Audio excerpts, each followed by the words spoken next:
AK Parti Üsküdar Belediye Başkan Adayı, vizyon, birikim ve güven, Hilmi Türkmen.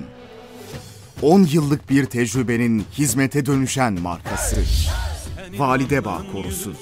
1. derece sit alanı olan koru, kent ormanı statüsündedir. 27 farklı kuş türünün yaşadığı koru, göçmen kuşların göç yolu üzerinde yer alıyor.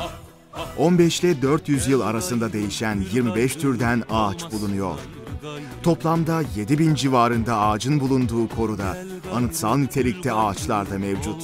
Mevcut 7.000 ağaca 10.000 yeni ağaç ekleyerek yeşilliğin artırılması sağlanacak olan koruda tüm halkımızın kullanımı için botanik bahçe, yürüyüş parkurları, gözlem kuleleri, suni gölet, açık hava amfileri, konser, sinema ve tiyatro alanları, bisiklet yolları, çocuk eğlence alanları, hobi alanları oluşturulacak.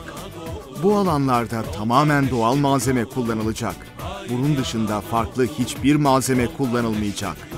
Şu an kısıtlı bir kesimin kullandığı Validebağ Korusu'nu tüm Üsküdar ve İstanbulluların kullanımına